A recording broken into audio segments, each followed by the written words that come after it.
Selamat datang di channel Novel Official. Sebelum kalian mendengarkan novel Pesona Pujaan Hati, jangan lupa like, share, and subscribe. Kalau tidak kusentil jantung kalian. Hehehehe. Tanpa lama-lama lagi langsung saja kita masuk di alur cerita novelnya. Bab 1496. Charlie berkata dengan ringan. Tidak perlu. Aku lebih nyaman pergi sendiri. Elaine mengangguk sambil tersenyum dan berkata, kalau begitu, hati-hati di jalan. Melihat Charlie meninggalkan pintu, dia dengan cepat berkata, menantu yang baik, jika kamu melihat sesuatu yang bagus di East Cliff, bawakan untuk ibu. Baiklah, Charlie menjawab dan berjalan pergi dari rumah. Bandara Aurus Hill, Charlie langsung ke konter maskapai untuk mencetak boarding pass-nya dan melewati pemeriksaan keamanan. Dia tidak membawa barang bawaan. Karena Ishak membelikannya tiket kelas 1, dia langsung pergi ke ruang tunggu VIP setelah melewati pemeriksaan keamanan. Pesawat akan lepas landas pada pukul 10. Staf layanan di ruang VIP secara pribadi membimbingnya untuk naik ke pesawat lebih awal pada pukul 9.20. Charlie naik ke pesawat satu langkah di depan yang lain, dan beberapa orang sudah duduk di kabin kelas 1. Kursi di kelas pertama pesawat ini adalah mode 22. Kursinya relatif lega dan dapat dilipat rata, sehingga bisa berbaring, yang akan sangat nyaman. Posisi Charlie berada di dekat jendela, dan setelah duduk, dia melihat keluar jendela dengan melamun. Sudah lebih dari 10 tahun, Charlie telah berada dalam kondisi ini. Ada kegugupan dan sedikit antisipasi. Apa yang dikatakan orang dahulu, semakin jauh dari rumah akan semakin merindukan nostalgia. Itu kondisi yang lebih tepat untuk menggambarkan Charlie saat ini. Masih ada penumpang yang baru naik pesawat. Tiba-tiba dia mencium bau harum dan tanpa sadar dan melirik. Seorang wanita muda baru saja datang dan ingin duduk. Melihat dia menoleh, wanita itu juga meliriknya tanpa sadar. Dan tiba-tiba berseru, Charlie, mengapa kamu di sini? Charlie juga tercengang, karena wanita di depannya ternyata adalah Lauren. Wanita yang selalu disukai. Dan dia sahabat Claire. Charlie juga sangat terkejut dan bertanya, Lauren, kenapa kamu ada di sini? Aku pulang ke East Cliff. Lauren berkata dengan terkejut. Aku dari East Cliff. Apa kamu lupa? Setelah berbicara, dia buru-buru duduk dan bertanya dengan penuh semangat. Bagaimana kabarmu? Apa yang kamu lakukan di East Cliff? Di mana Claire? Dia bersamamu. Charlie memegangi kepalanya dan berkata, saya ada keperluan di East Cliff. Seorang teman meminta saya untuk melihat Feng Shui di rumahnya. Bayarannya tidak buruk, jadi saya pergi ke sana. Lauren tiba-tiba mengangguk dan berkata, kebetulan sekali. Saya juga mau pulang ke rumah untuk mengucapkan selamat ulang tahun kepada nenek saya. Saya tidak mengira kita akan satu pesawat dan duduk bersebelahan. Kita sangat ditakdirkan, bukan? Lauren belum bertemu Charlie lagi untuk sementara waktu. Perasaannya terhadap Charlie tidak pernah berubah. Faktanya, selama ini, dia sangat merindukan Charlie. Awalnya, dia menerima undangan dari Claire untuk tinggal bersama di Villa Elite Thompson. Tetapi terlalu banyak hal yang terjadi di keluarga Wilson. Ada kejadian, keluarga Nyonya Wilson datang dan memaksa tinggal di Villa Elite Thompson. Setelah beberapa saat, Elaine menghilang yang menyebabkan Claire mencari di seluruh dunia. Kemudian, Jacob bertemu cinta pertamanya dan mengundangnya ke rumah. Kemudian, Elaine yang hilang kembali dan membuat seluruh keluarga kacau. Sebagai orang luar, Lauren benar-benar tidak punya pilihan. Dia tidak bisa tinggal di Villa Elite Thompson dalam lingkungan yang kacau. Jadi dia pindah kembali ke hotel. Jadi, selama ini, dia sangat merindukan Charlie. Bab 1497. Bagi Charlie, dia harus menjaga jarak dari Lauren. Dia tidak memiliki perasaan apapun terhadap Lauren. Apalagi Lauren adalah sahabat istrinya. Tidak pernah terbayangkan dia akan bertemu Lauren di pesawat. Lauren dalam suasana hati yang baik. Dia mendekati Charlie dan bertanya, oh, Charlie, berapa hari kamu akan tinggal di East Cliff? Charlie berkata, saya belum tahu. Itu tergantung dari seberapa cepat saya menyelesaikan pekerjaan. Jika cepat, itu hanya 2 atau 3 hari. Jika lambat, mungkin 4 atau 5 hari. Lauren berkata dengan penuh semangat. Oh, Saya memesan tiket kembali 4 hari ke depan. Bagaimana denganmu? Kapan mau memesan tiket pesawat kembali? Bisakah kita kembali bersama? Charlie berkata dengan jujur. Saya belum memiliki tiket pulang. Mari kita bicarakan setelah semuanya selesai. Saya belum bisa memastikan. Lorin berkata. Baiklah. Beritahu saya kalau kamu sudah selesai dengan pekerjaanmu. Saya akan melihat apakah waktunya dapat disesuaikan. Jika bisa, kita kembali bersama. Charlie merasa enggan, tetapi di permukaan, dia berkata dengan ringan, kita lihat nanti. Masih banyak yang dekat. Lorin bahkan tidak menyadari kalau Charlie acuh tak acuh. Jadi dia segera mengangguk dan setuju. Kemudian, dia bertanya dengan rasa penasaran, apa kesibukanmu? Bagaimana kabarmu? Charlie berkata, saya tidak sibuk, hanya menunjukkan Feng Shui sesekali, dan tetap di rumah sepanjang waktu. Lorin bertanya dengan hati-hati, setelah Ibu Claire kembali, dia tidak menginginkanmu, kan? Tidak, Charlie tersenyum dan berkata, dia jauh lebih damai sekarang daripada sebelumnya. Itu bagus. Lorin menghela napas dengan tulus. Aku khawatir Bibi Elaine akan mengutarakanmu di rumah. Sangat bagus dia bisa tenang. Charlie mengangguk ringan, mengeluarkan ponselnya, mengirim pesan WeChat ke Queen, dan berkata kepadanya, Nana, beri aku alamat rumahmu. Aku akan ke rumahmu hari ini. Queen segera mengirimkan panggilan suara secara langsung, dan bertanya dengan penuh semangat, Kak Charlie, apakah kamu datang hari ini? Ya, Charlie berkata, aku baru saja menyelesaikan urusanku tadi malam. Jadi aku langsung memesan tiket tadi malam. Queen buru-buru berkata, jam berapa kamu mendarat? Aku akan menjemputmu di bandara. Charlie menganggap Queen adalah bintang besar. Pasti akan ada banyak paparazzi yang menyusul. Jadi dia berkata, tidak perlu. Kirim saja lokasi rumahmu. Saya bisa pergi sendiri. Queen berkata, tidak, aku akan menjemputmu. Jangan khawatir. Aku akan menyamar agar tidak ada yang mengenaliku. Lupakan saja. Charlie berkata, paparazzi sangat cerdas. Banyak selebriti yang gagal hingga citra mereka jelek. Mereka pikir mereka bisa bersembunyi dengan baik. Tapi paparazzi bisa saja memotret mereka. Queen berkata tanpa daya. Baiklah, kalau begitu saya akan mengirim lokasinya ke WeChat nanti. Apakah kamu bisa tiba-tiba siang hari? Saya akan membiarkan keluarga saya menyiapkan makan siang. Charlie berpikir sejenak. Kurang lebih tengah hari. Kalau begitu aku akan merepotkanmu. Queen berkata sambil tersenyum. Saya tidak akan memberitahu orang tua saya. Saya hanya mengatakan ada seorang teman lama akan datang ke rumah sebagai tamu.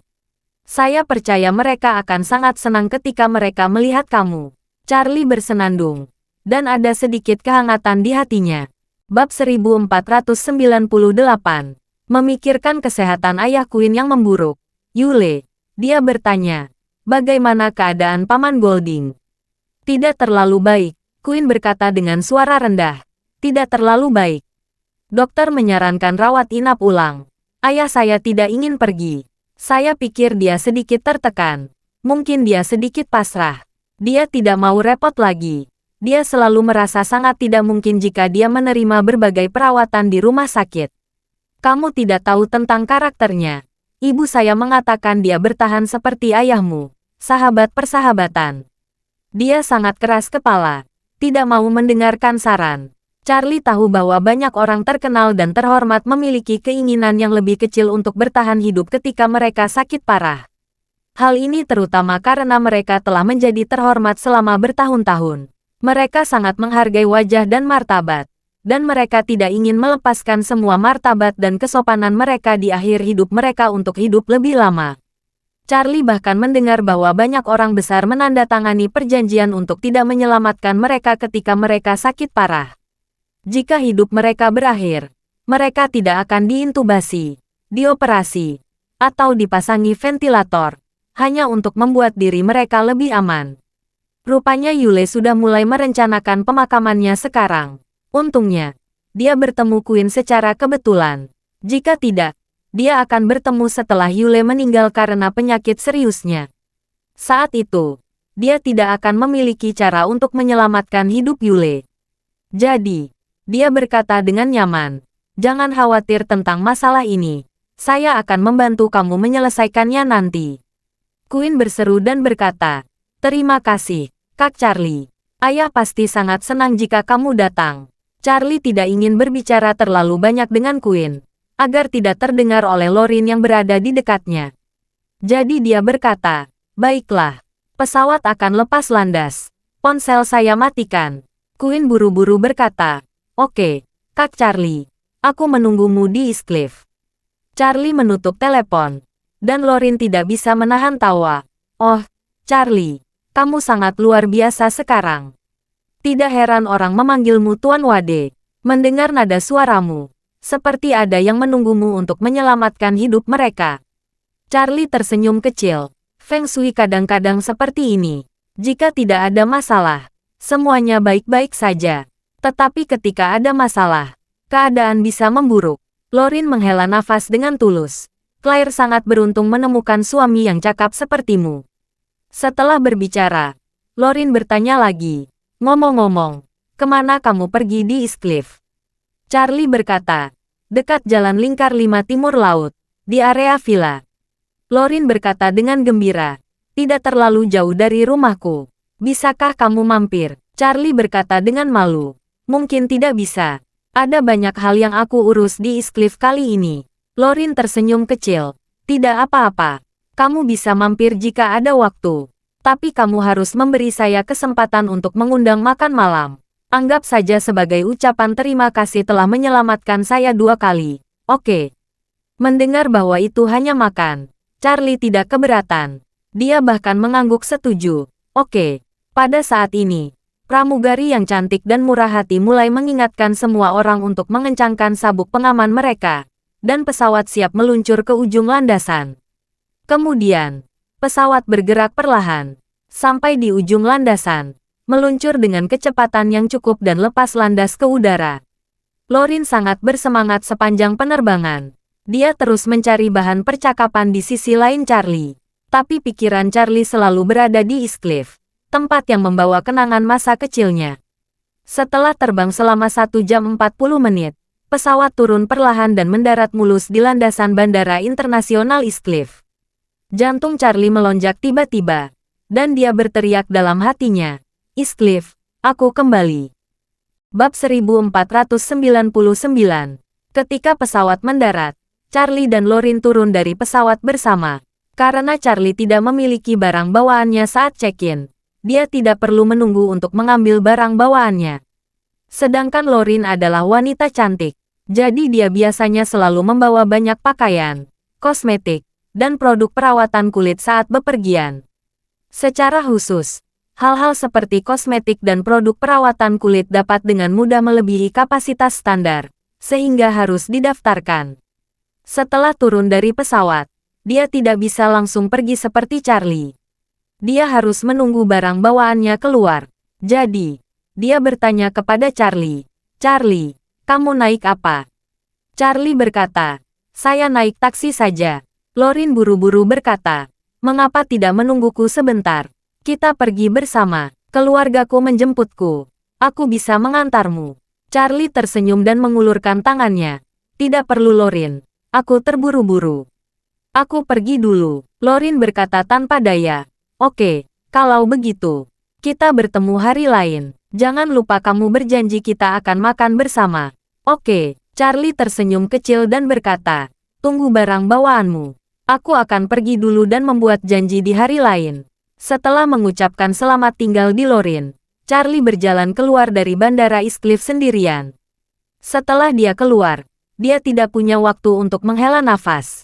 Dia langsung menuju halte taksi untuk mengantri taksi. Tepat setelah dia keluar, seorang wanita yang terbungkus jaket tebal, topi jaket, masker, dan kacamata hitam berlari ke arah dengan cepat. Sebelum dia bisa melihat dengan jelas, wanita itu melompat ke arahnya dengan gembira, dan berteriak dengan gembira, "Kak Charlie." Ketika Charlie mendengar suara wanita itu adalah Queen. Charlie menurunkan kewaspadaannya dan membiarkan Queen memeluknya. Memegang Queen dengan lembut, Charlie bertanya padanya, "Aku sudah puas. Kamu tidak perlu menerimaku. Mengapa kamu pergi?" Queen berkata dengan lembut, Aku ingin melihatmu lebih cepat. Aku takut jika aku di rumah. Aku tidak tahan memberitahu orang tuaku sebelum kamu datang. Jadi aku menjemputmu. Charlie bertanya lagi. Kamu tidak takut menjadi sasaran wartawan saat keluar sendirian? Bagaimana kalau ada yang memotret diam-diam? Kamu bintang terkenal memeluk seorang pria di gerbang bandara. Popularitasmu akan sangat mempengaruhi. Apa yang kamu takutkan? Queen berkata dengan nada yang sangat acuh tak acuh. Jika ada memotret saya dan mengekspos, saya tinggal katakan, saya memeluk pertunangan saya. Jika popularitas saya turun, biarkan saja. Saya tidak bergantung pada industri hiburan untuk makan. Saya hanya datang untuk bermain dan nyaman untuk menemukan kamu. Sekarang saya sudah menemukan kamu. Saya dapat keluar dari dunia hiburan kapan saja. Oke, Charlie tidak berdaya dan bertanya padanya. Ayo temui paman dan bibi. Apa kamu bawa mobil? Queen mengangguk dan berkata, saya parkir mobil di tempat parkir. Ayo ke sana. Oleh karena itu, Queen memeluk lengan Charlie sambil melompat dan membawanya ke tempat parkir. Queen mengendarai mobil Volvo tua yang sangat tidak mencolok hari ini.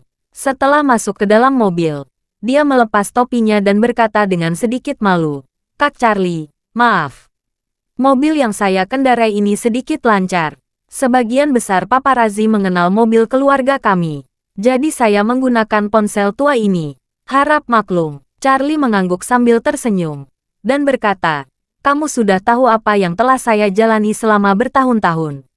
Saya dulu tinggal di panti asuhan dan bekerja di lokasi konstruksi setelahnya. Saya keluar saat kakek istriku mengirim saya ke universitas selama setahun. Saya telah melewati semua masa sulit. Jika kamu memberitahu saya untuk berjalan kaki ke rumahmu, saya tidak peduli. Queen memandang Charlie dan menghela napas pelan. Kak Charlie, kamu sudah bertahun-tahun. Bab 1500. Charlie menghibur kepalanya. Tidak masalah, saya menanggung semua kesulitan ini. Semua kesulitan itu menjadi semacam pelatihan untuk saya. Queen mengangguk dengan sungguh-sungguh.